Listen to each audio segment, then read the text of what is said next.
નમસ્કાર દર્શક મિત્રો, અતરંગી ન્યૂઝ સાથે હું વૈશાલી પોબારું સ્વાગત છે આપ સૌનું. કરીશું નજર આજના સમાચાર પર. પ્રધાનમંત્રી નરેન્દ્ર મોદીએ રામપાલ કશ્યપના સંકલ્પ પર ભાવુક પ્રતિભાવ આપ્યો. સમાજ સેવા તરફ દોરવાની અપીલ કરી છે. યમુનાનગરની સભામાં પીએમ મોદીની મુલાકાત કૈથલના રામપાલ કશ્યપ સાથે થઈ, જેમણે 14 વર્ષ પહેલા સંકલ્પ લીધો હતો કે તેઓ ફૂટવેર ત્યારે જ પહેરશે જ્યારે મોદીજી વડાપ્રધાન બનશે અને તેમની મુલાકાત થશે. આજે આ સંકલ્પ પૂર્ણ થયો છે. પીએમ મોદીએ કહ્યું કે આવા પ્રેમ માટે હું નમ્રતાથી વંદન કરું છું, પરંતુ સંકલ્પો કરતાં લોકો સમાજ સેવા અને રાષ્ટ્ર નિર્માણ સાથે જોડાયેલા કાર્ય તરફ દોરે તેવી મારી વિનંતી છે.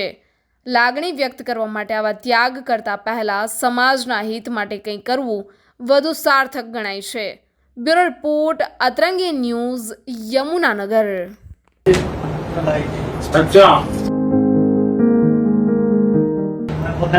सारी उम्र ही रहे मोदी जी के सामने में अपने गाँव में 14 साल हो गए।